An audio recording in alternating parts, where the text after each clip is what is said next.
Iran America युद्ध में नया फ्रंट खुलने वाला है। अब ये युद्ध जो है युद्ध नहीं रहा है बल्कि महायुद्ध बनने जा रहा है। सोचिए, युद्ध के 40 दिन बाद सीज फायर होता है और 5 दिन सीज फायर की वार्ता चलती है और 20 अप्रैल तक जो है ये युद्ध विराम लगा हुआ है, लेकिन ऐसा होता हुआ दिखाई नहीं दे रहा है। क्यों, वजह बता रहा हूं। चाइना ने एक बड़ा कंसाइनमेंट, बड़ी हथियारों की डिलीवरी ईरान में कर दी है, क्योंकि उसको पता है कि अगला निशाना ईरान पर कभी भी लग सकता है। इसीलिए उसने वहां पर बड़ी हथियारों की सप्लाई पहुंचा दी है। वहीं ईरान ने सीधे तौर पर चेतावनी दे दी है कि अगर हमारे बंदरगाहों को निशाना बनाया जाता है, जैसा कि ट्रंप ने धमकी दी है, तो फिर ओमान की खाड़ी में और खाड़ी देशों में एक भी आइलैंड, एक भी बंदरगाह बच नहीं सकता, यानी कि आंख के बदले आंख ली जाएगी। सोचिए, ईरान जो कहता है वो करता है। ईरान ने कहा था कि अगर हमारे बैंकों को निशाना बनाया गया तो हम भी निशाना बनाएंगे। उसने दुबई में, कतर में, कुवैत में, सऊदी अरब में बैंकों की बिल्डिंगें उड़ा दी। बाद में कहा गया कि हमारी ऑयल रिफाइनरी को निशाना बनाया जाएगा तो हम भी बनाएंगे। वही हुआ। कतर, कुवैत, यूएई, इनमें और सऊदी अरब में जो इनकी सबसे मेन और अहम रिफाइनरी थी उनको उड़ा दिया गया। तो कुल मिलाकर यह है। वहीं दूसरी तरफ यूएस के जो एयरबेस बने हुए थे उनको सबको निशाना बनाया गया। तो यानी कि ईरान को पता है। देखिए, ईरान के लिए सीधा क्लियर है, ये लड़ाई या तो हमें, मतलब उनके अस्तित्व की लड़ाई है। अगर वो सरेंडर नहीं कर सकते, ना ही वो करेंगे, उनके खून में नहीं है। उनको ये प्रिंसिपल सिखाए ही नहीं गए हैं। वो इमाम हुसैन को मानने वाले लोग हैं। सोचिए, 70 के सामने लाखों का लश्कर था यजीद का, वो तब नहीं झुके तो इनके सामने क्या झुकेंगे। आज तो ईरान के पास पूरी ताकत है, हथियार है, उसका एयर डिफेंस सिस्टम है, उसके पास IRG के 10 लाख सैनिक हैं। तो सोचिए, वो अब भी झुकेगा। और उसके जो सुप्रीम लीडर थे आयतुल्लाह खामनी साहब, पूरी कौम के लिए मिसाल पेश कर गए हैं, यानी कि उन्होंने अपनी शहादत दे दी है अपनी कौम के लिए, अपने देश के लिए। तो ईरान झुकने वाला नहीं है, वो मरते दम तक लड़ेगा। और देखिए, उनके सामने करबला का वाकया, वो करबला को मानने वाले लोग हैं, करबला को जीने वाले लोग हैं, तो वो कभी भी हार नहीं मानेंगे। अब रही बात, देखिए, जब बंदा कोशिश करता है तो ईश्वर की मदद भी उसको आती है। कैसे? चाइना ने एक बड़ा कंसाइनमेंट जो है वो ईरान में डिलीवर कर दिया है, क्योंकि पता है युद्ध कभी भी हो सकता है। वहीं दूसरी तरफ तुर्की के राष्ट्रपति अर्दोगान ने साफ कहा है कि इस सीज फायर के असफल होने के पीछे इजराइल के प्रधानमंत्री नेतन्याहू का हाथ है, जो एक वॉर क्रिमिनल है, बेबी किलर है, वो नरसंहार करने वाला राष्ट्रपति है, वो एक तरीके का राक्षस है। तो अगर इजराइल ईरान पर हमला करता है तो तुर्की सीधा उसका करारा जवाब देगा। तो तुर्की भी इस युद्ध में कूद चुका है। वहीं दूसरी तरफ रशिया कह चुका है पहले ही कि अगर ईरान को न्यूक्लियर बम से उड़ाने की कोशिश की गई, अगर न्यूक्लियर बम से नहीं उड़ाया जाता है तो ईरान को हराना बहुत मुश्किल है। एक ही ऑप्शन है, या तो सीज फायर करके निकल जाओ चुपचाप से, अन्यथा ऐसा डिसीजन लो कि भाई पूरी उसको ईरान को तबाह कर दो, जो कि पॉसिबल नहीं है। अगर ऐसा हो भी जाए, संभावना के तौर पे बता रहा हूं, तो रूस कह चुका है कि हम ईरान पर परमाणु बम का करारा जवाब देंगे। इजराइल का इस धरती पर, इस नक्शे पर आखिरी दिन होगा, उसके बाद से उसका कोई इतिहास नहीं रहेगा, वो पूरी तरीके से मिटा दिया जाएगा। तो सोचिए, अब ईरान की मदद वो खुलकर मिलने लगी है। पहले पीछे से इंटेलिजेंस मिल रही थी, लेकिन अब खुले तौर पर मदद मिल रही है। वहीं दूसरी तरफ अमेरिका पूरी तरीके से टूट चुका है, नाटो उसका साथ छोड़ चुका है और यूरोप भी उसका साथ छोड़ चुका है, यूके भी उसका साथ छोड़ चुका है। तो पूरी तरीके से उसकी जनता ट्रंप के खिलाफ है, सरकार के खिलाफ है, नेतन्याहू के खिलाफ है। वो कह रहे हैं कि भाई हम किसी दूसरे के लिए हम अपनी जानें क्यों दें।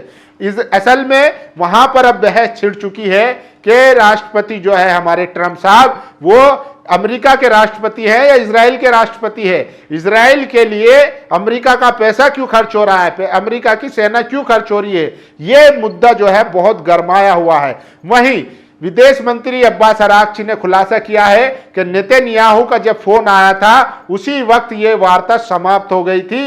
अन्यथा वार्ता 90% वो कामयाब हो चुकी थी, कुछ चंद पॉइंट पर ही बहस होनी बाकी रह गई थी। उसके बाद जब जेडी वंश जो है इस्लामाबाद से वापस जाते हैं, फ्लाइट में चढ़ते हैं, उनकी बॉडी लैंग्वेज बता रही है कि बहुत बड़ी गलती हो गई। वहीं दूसरी तरफ ईरान ने साफ कह दिया है स्ट्रेट ऑफ हॉर्मुज अब पूरी तरीके से बंद रहेगा और यहां से जो भी शिपें जाएंगी वो हमें टोल देंगी, वो खुले तौर पर कह चुके हैं। और उन्होंने कहा है कि अमेरिका से जब बात चल रही थी कि भैया माइंस हम कहाँ लगी है हम भूल गए, जिसको लग रहा है निकाल सकता है वो आकर निकाल ले, लेकिन बातचीत अब असफल हो गई। अमेरिका एक अपना डिस्ट्रॉयर शिप भेजता है कि जाओ माइन हटाओ, ट्रंप कहते हैं, लेकिन IRGC कह देता है, हालांकि बातचीत चल रही थी जब तक, लेकिन IRGC कह देता है कि ये जो डिस्ट्रॉयर आ रहा है ये तुरंत वापस हो जाए वरना अगले आधे घंटे में ये निशाने पर है। फिर क्या था, और जो उसके आसपास की जो और देशों की शिपें थी उनको कह दिया गया कि भाई कम से कम 5-6 मील इनसे दूर रहो क्योंकि हम इस पर निशाना लगाने वाले थे। फिर क्या था, वो ट्रंप जो कह रहे हैं कि हमने ईरान को उसकी सारी सैन्य एयरफोर्स सब मिलिट्री खत्म कर दी है, उसके पास कुछ बचा नहीं है, वही ट्रंप एक चेतावनी पर उस डिस्ट्रॉयर शिप को वापस मोड़कर ले जाते हैं अमेरिका। तो सोचिए, ट्रंप को पता है कि ईरान के पास क्या ताकत है। ईरान के हर शहर, हर जिले, हर कस्बे में उसके मिसाइल बेस बने हुए हैं, तो कहां उसको तुमने डिस्ट्रॉय कर दिया, सबसे बड़ा सवाल यही है। तो अब इस युद्ध में एक नया युद्ध शुरू हो गया है जिसको आप वर्ल्ड वॉर 3 भी कह सकते हैं, क्योंकि इसमें सीधे तौर पर चाइना की एंट्री है, तुर्की की एंट्री है, और अब जो खबर आ रही है सऊदी अरब में पाकिस्तान के एयरफोर्स जेट जो है वो पहुंचने लगे हैं, जिससे आप समझ सकते हैं, क्योंकि सऊदी और पाकिस्तान का पैक्ट है, इसीलिए हो सकता है अब सऊदी भी इस युद्ध में कूद जाए क्योंकि उस पर भी हमले हो रहे हैं। और जो जो उसने निशाना पहले ईरान ने सऊदी में बनाया है, अब दोबारा से तो वो बनाएगा नहीं, नए निशाने बनाएगा, तो हो सकता है वो इस बीच में कूद जाए इस जंग में। तो जंग जो है अब वो विश्व युद्ध 3 के रूप में शुरू होने जा रही है। अब जब भी पहला हमला होगा तो आप देखेंगे कि मिडिल ईस्ट में भारी तबाही मचेगी। खैर, हम तो उम्मीद करते हैं अभी भी कि सीज फायर हो जाए, कोई हल निकले, क्योंकि अगर ये युद्ध होता है तो फिर उसका असर भारत पर भी पड़ेगा। सिर्फ भारत ही नहीं, दुनिया के हर उस देश पर पड़ेगा जो एनर्जी पर डिपेंड है। तो सोचिए, दुनिया के लिए कितनी मुश्किलें खड़ी कर दी है नेतन्याहू ने और ट्रंप ने, 2 ही लोग जिम्मेदार हैं। इसीलिए पूरा यूरोप, नाटो और यूके भी अब ट्रंप और इसके खिलाफ खड़ा हुआ है, जनता तो खिलाफ खड़ी हुई है। आप समझिए, आप मतलब अगर इजरायली लोग यूके, अमेरिका, पेरिस, फ्रांस कहीं भी यूरोप में घूम रहे हैं तो जनता उनको बेबी किलर कह रही है। आप अंदाजा समझ सकते हैं कि इजराइल के खिलाफ कितनी हेट फैल चुकी है, लेकिन ये मानने को तैयार नहीं है। इनको लगता है कि हम ग्रेटर इजराइल बना लेंगे, लेकिन अब ये पॉसिबल होता हुआ दिख नहीं रहा है। अगर ये युद्ध शुरू होता है, देखिए हिजबुल्लाह ने ऑलरेडी जो है लेबनान में IDF को भारी चोट पहुंचाई है। उसने जो अब तक, जब से हमास के साथ युद्ध शुरू हुआ था तब से अब तक जो उसने लेबनान में धीरे धीरे जो जगह एक्वायर की थी, जो कब्जा किया था, जो विस्तार किया था, वहां से सब खदेड़ दिया है हिजबुल्लाह ने। इसीलिए वो चाहता है, अब वो भौखलाहट में कर क्या रहा है। देखिए, इजराइल का एक ही पैटर्न है, वो जब उसको समझ में नहीं आता, हमास के लड़ाके आज भी जिंदा हैं और आज भी वो गाजा में इजराइल के IDF के सोल्जरों को ढूंढ कर निशाना बनाकर उनको मार रहे हैं। लेकिन इनको जब दिखता है कि हम दुश्मन को खत्म नहीं कर सकते हैं, तो फिर ये एक नया तरीका लेके आए हैं और उसी का इस्तेमाल करते हैं। ये फिर कारपेट बॉम्बिंग शुरू कर देते हैं, माइंस लगाई पूरे गांव में चोरी छिपे। ये मैं बता रहा हूं, इसका भी एग्जाम्पल भी दूंगा। और पूरा फिर जो है बटन दबाया और पूरा गांव का गांव उड़ा दिया। इंटरनेट पर ऐसी तमाम वीडियो वायरल है। लेबनान में भी इस वक्त ये यही कर रहा है। और ऐसा ही करते वक्त इनके कई जासूस जो है वो इसमें दुबई में पकड़े गए थे, UAE में।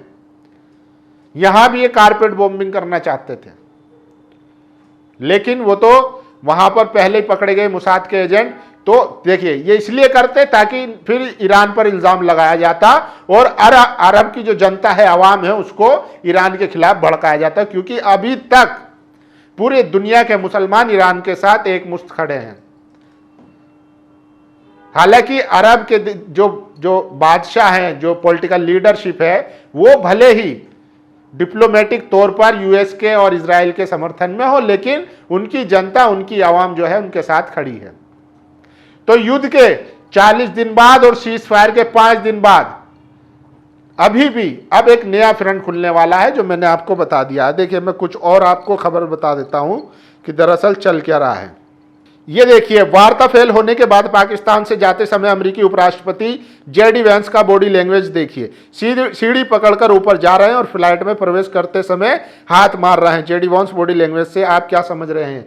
सीधा है कि भारी गलती हुई है, ईरान अब छोड़ने वाला नहीं है। वहीं तुर्की के जो फॉरेन मिनिस्टर हैं हाकान फिदान ने कहा है कि ईरान के बाद इजराइल का अगला टारगेट तुर्की होने वाला है, क्योंकि उसको एक परमानेंट दुश्मन चाहिए। यही नेतन्याहू की पॉलिसी है, वो परमानेंट दुश्मन बना के रखता है, तभी वो सत्ता में टिका हुआ है, वरना उसके खिलाफ कोर्ट में मुकदमे चल रहे हैं और कभी भी वो जेल जा सकता है। इसीलिए वो आए दिन इमरजेंसी लगा देता है। और देखिए, अगर वो फोन कॉल ना आया होता तो शायद ईरान और अमेरिका के बीच समझौता हो जाता। ईरान के विदेश मंत्री सैयद अब्बास अराक्ची ने बड़ा दावा करते हुए कहा है, पाकिस्तान के इस्लामाबाद में हुई अमेरिका ईरान शांति वार्ता के दौरान इजरायली पीएम बेंजामिन नेतन्याहू के फोन कॉल ने पूरा माहौल बदल दिया।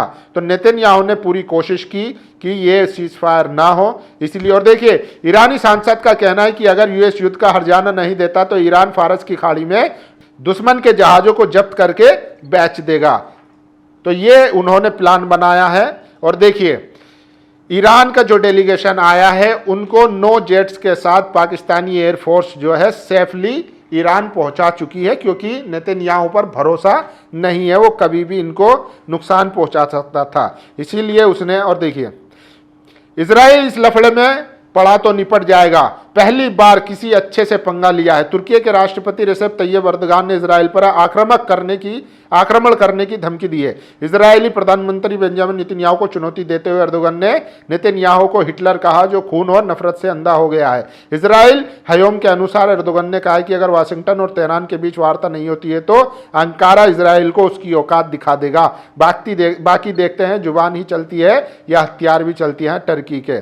और सोचिए, मिडिल ईस्ट में यूनाइटेड स्टेट और ईरान के बीच बढ़ते तनाव के बीच डोनाल्ड ट्रंप ने चाइना को लेकर नया विवाद खड़ा कर दिया है। फॉक्स न्यूज को दिए गए इंटरव्यू में ट्रंप ने कहा कि अगर चीन आने वाले हफ्तों में ईरान को एयर डिफेंस सिस्टम देता है तो उस पर 50% टैरिफ या भारी टैरिफ लगाया जा सकता है। उन्होंने संकेत दिया है ऐसे कदम उठाने वाले अन्य देशों को भी इसका सामना करना पड़ सकता है। हालांकि ट्रंप ने इन खबरों को पूरी तरीके से पुष्ट नहीं माना, लेकिन चेतावनी दी कि अगर ये सच साबित होता है तो अमेरिका सख्त आर्थिक कदम उठाएगा। तो चाइना को भी धमकी दे रहा है ट्रंप, क्योंकि उसने कंसाइनमेंट पहुंचाने शुरू कर दिए हैं। और जाते जाते ये देखिए, ईरान की सख्त चेतावनी, हमारे बंदरगाह खतरे में आए तो पूरे खाड़ी क्षेत्र की सुरक्षा खतरे में होगी। खातुम अल अंबिया सेंट्रल हेडक्वार्टर के प्रवक्ता ने कहा है कि फारस की खाड़ी और ओमान की खाड़ी में सुरक्षा सभी देशों की साझा जिम्मेदारी होनी चाहिए। उन्होंने साफ कहा है कि अगर ईरानी बंदरगाह सुरक्षित नहीं होंगे तो फारस की खाड़ी और ओमान की खाड़ी का कोई भी बंदरगाह सुरक्षित नहीं होगा। ये सबसे बड़ा सवाल है। और इजराइल और तुर्की के बीच राजनीतिक टकराव बढ़ता जा रहा है। इस सप्ताह इजराइल और तुर्की के बीच तनाव बढ़ गया, क्योंकि अर्दोगन और बेंजामिन नेतन्याहू के बीच तीखी बयानबाजी हुई। अर्दोगन ने इजराइल के खिलाफ होने वाली कार्रवाई का संकेत दिया और नेतन्याहू पर घृणा और खून खराबे का आरोप लगाया है। इजराइल के रक्षा मंत्री इजराइल काट्ज ने जवाब में अर्दोगन के रुख को षड्यंत्र बताया है। तो ये सबसे बड़ी खबर है, चाइना एक बड़ा हथियार सप्लाई कर चुका है ईरान में। वहीं दूसरी तरफ तुर्की पूरी तरीके से तैयार है ईरान पर अगला हमला और तुर्की का सीधा इस युद्ध में एंटर होना। वहीं सऊदी में पाकिस्तान के जेट्स पहुंच चुके हैं, तो सऊदी भी इस युद्ध में एंटर हो सकता है। तो यानी कि कुल मिलाकर कि युद्ध के 40 दिन बाद, सीज फायर के 5 दिन बाद भी युद्ध थमने का नाम नहीं ले रहा है और नेतन्याहू अपनी चाल में कामयाब हो चुका है। अब इसकी कीमत पूरी दुनिया चुकाएगी, क्योंकि ट्रंप मानने वाले नहीं है, नेतन्याहू मानने वाले नहीं है। वो ईरान पर जरूर हमला करेंगे और हमला होता है तो स्ट्रेट ऑफ हॉर्मुज पूरी तरीके से बंद रहेगा और फिर दुनिया में एनर्जी का संकट होगा और फिर से दुनिया जो है वो मानवता को शर्मसार होते हुए देखेगी। बाकी आप लोगों की क्या राय है, अपनी राय जरूर दीजिए। शुक्रिया। नेशनल दस्तक की आपसे गुजारिश है कि अगर इसको बचाना चाहते हैं तो नेशनल दस्तक को सब्सक्राइब करने के लिए रेड कलर के सब्सक्राइब बटन को दबाएं, फिर बेल आइकन की घंटी दबाएं। नेशनल दस्तक को बचाने के लिए बहुत जरूरी है कि हर खबर को शेयर करें, लाइक करें, कमेंट जरूर करें।